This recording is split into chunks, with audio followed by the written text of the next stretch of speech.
Hi people, good morning, good evening, good afternoon, whatever time of the day this video may find you. Thank you so much for returning to the channel, and thank you if you've subscribed to the channel. I hope and pray that my videos are being of help to all who views them. And thank you so much for the likes and shares. So listen up, people. I want to do this video today on why is it that we are having so many people in society that have narcissistic traits. So many people that are definitely for sure narcissists, or people that are on the scale of being a very toxic person. So this is a question that has been out there for a while, because hey, you know, if we're honest with ourselves, we can definitely see a trend going on with these type of behaviors, right? Well, people, newsflash, these behaviors been in society. They've been here. The difference now is people are demanding answers now. People are saying no to the behavior. People aren't falling in line with previous generations that's saying, shh, don't talk about it. Okay? Previous generations allowed it. It started because this narcissistic behavior, although we do have women catching up in numbers with the type of personality, it was dominantly men decades ago. And the main reason for that is we all know that here in America and all around the world, women were held back in life in terms of their money earning ability. Okay. And some are saying that you know, women being able to make money is actually hurting the family. You know, that could be argued, but depending on the dynamics of the family. However, they're trying to basically say because women are working, they're not being submissive to their husbands. You know, they're not being submissive like they used to be, like previous generations used to be. But here's the deal, guys. The submission that they're looking for is not the submission that the Bible speaks of, okay? You hear a lot of women submit to your husbands, but you don't hear much about, you know, the husband is supposed to treat his wife like God treats the church, okay? So, because of this, we've left this big gap, you know, in terms of what is actually supposed to happen in a relationship, in a healthy relationship, between a man and a woman, right? So, but previous generations, men were, you know, it was in our society. This is in our history, y'all. This is true. This is in our history. I studied it years ago. It's true. But men were to go out and like sow their raw oats, you know, go out here and just flounce around, have sex with all these different women, right? So they can learn what they like, okay? Learn what they like. So when they go marry a virgin, then they can tell that virgin or teach that virgin what they like, okay? Okay, how smart was that, right? Not understanding that you're creating monsters here. You know, you're creating womanizers. You're creating whoremongers, fornicators, adulterers, things like that by this type of thing, okay? Well, women had to shut up about it. What you gonna do about it? You know, decades, centuries ago, men would be able to just leave a wife and their kids and just go on and make them a new family. That's why we had all these big orphanages around here, you know, because the women, of course, couldn't afford their kids, right? You know, they couldn't have jobs. There was a glass ceiling over what it is that they could do. Mostly, you know, something like cooking or cleaning, selling some vegetables or something or whatever. You know, ironing, doing things like that, right? Very, very low paid jobs, okay? So, they, you know, and at one time, all they had was just at home, you know, raising the children, right? Y'all, let's be honest with this, okay? Now, all of this shh, don't talk about it. Don't talk about your family's secrets, you know. Don't air your family's dirty laundry. Don't talk about this. Well, you know, it's going to be okay. Don't talk about it. Y'all just separate, you know, and that's where they came up with this whole irreconcilable differences, right? You know, we just couldn't fix things. You know, we're getting a divorce because we couldn't fix things. Really, y'all? No, that didn't happen in nobody's marriage. That didn't happen in nobody's marriage, that they just couldn't fix things, right? That is not what happened in the marriage, right? But this is what they're wanting people. They're selling people that this is what you need to say when the divorce is over, even if you've been verbally, mentally, and emotionally abused. You know, if you've been, you know, knocked around in the head and you got some pictures and everything, you call the police or whatever, you know, they'll look at that. But, you know, if you've been knocked upside the head by, you know, somebody pounding on your heads or whatever, can't do that.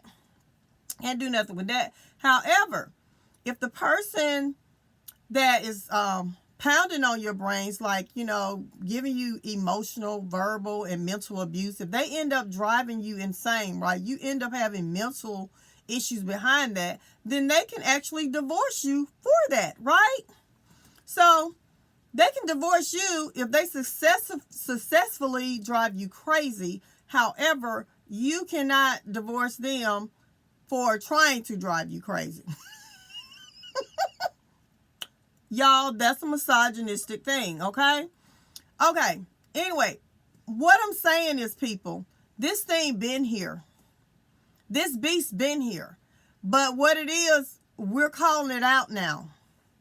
We're calling it out. It's basically what I call loyal sinners, okay? People that are in love with sin. They love to lie. They love to cheat. They love to manipulate. They love to steal. They just love to do things that are wrong, okay? They just do. And they do it because, you know, that's what they were taught to do, okay? In their families, hey, doing wrong stuff, it's a great thing. You know, that's how you get up in life. You know, that all you got to do is just, you know, find you a little flunky and then, you know, do those bad things to that flunky. You know, that's how they thought, right? Well, these so-called flunkies are tired of this, right? So they're calling them out. That's all that's going on, y'all. But this been in society. We're just requiring them to be accountable now. We're requiring these loyal sinners to be accountable. Okay?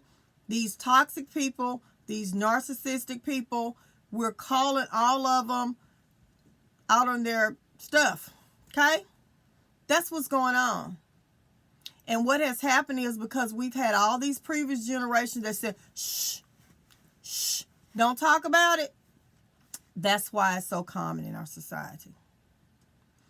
We've had handed down generation to generation of these lies. Just tell lies. Just live lies. Living lies is okay. Okay? Accepting abuse is okay. Just push through it, y'all. We've had generation after generation after generation. And then now, here we go. We're in a society where this is a common thing. You know, the Bible talks about this where one day we're going to call good bad and bad good, okay? And you do. Right now, if you call people out on their wrong stuff, everybody's on you. You're so wrong. You're so evil. You're so, you know, you need to just get over it and just leave it alone. You know, you're the wrong person, right? Well, no. No, we're not. No, we're not. No, we're not. But y'all, this is what's going on here. And what has happened is we have a lot of women raising their children by themselves. That's even with the men in the homes. Okay? Because we have a lot of men, even though they're 30, 40, 50, 60 years old, they never learned how to be a man. They never learned how. So the woman, even with the man in the home, he probably financially did things, but in terms of raising the kids, no, he didn't do anything. So we have these single moms, a lot of them, a lot, trying to raise kids. Some of them have gotten way above their heads. Some of them are toxic themselves, and they had a narcissistic parent, and they're just passing down their narcissistic behavior to their children. Okay? You have the female narcissist and the male narcissist. Okay? I think that the male narcissist can be more covert than the female one can be, you know, because, you know, women, we're just more colorful anyways, you know. Now, unless you're talking a malignant narcissist, you know, that's different. But, yeah, so we got a lot of men out here that are very, very angry with their mothers. We have some women that are very angry with their mothers and their fathers, okay? But when you have a single parent, when you just have a mother, most of the time people are not going to call the dad out on their stuff. No. Even if you have a dad that lives in the house and he's not doing anything, most of the time the mother is the one that's going to get it. She's going to get all the blame. Okay? So these people are very, very angry. You know, the males, they're very angry with their mother for being so dominant and not allowing them to grow up and be a man. And the females, they're very, very angry with the mother with the type of person that they have shown them to be. And, you know, some of them are just carbon copies of their mothers, you know. And they have their daddy issues too, you know. So, but listen, y'all, this stuff been in society. It's been in society, but don't stop calling it out. Don't stop calling it out. We have got to do this, you know. I know it seems like, you know, it is overwhelming and there's nothing really we can do. But y'all, we can do something. We may not change the whole world. We may not change everybody, but we can get those numbers up in terms of people changing their lives and submitting to God and becoming new people. You know, it may not be the person, you may not be able to help that narcissist that you with, but, you know, calling them out, that will change their behavior. People start dating them. Decent people stop dating narcissists. It will be a number of them that will reach out to get help and submit to God. But as long as they're able to get good, decent people, we keep accepting them, why should they change? They have no reason to change. If narcissistic women keep getting good, decent, non-narcissistic guys, empaths and nice guys that want to treat them like a woman, they're not going to change. They're not going to change. But here's the deal. The only way we're going to stop accepting them is we have to change on the inside. Okay? As long as we're carrying around that baggage of that trauma that we had from our childhood, they got something to latch on to. They have something to bond to. You're going to be able to fall prey to them because you have that connection because of that trauma that you have hidden deep within. So I know I've done a lot of talking, and I'm hoping that you really got it here. But listen, we're going to win this fight. Not 100%, but we're going to win it, but we got to stay on it. Okay? We have to stay on it. Reject it. Heal and reject it. The only way you're going to be able to reject it is to heal. That's the only way you're going to be able to do it. Anyway, I love you. I love you. I love you. And I'll see you on the next video. You have a blessed day. Bye.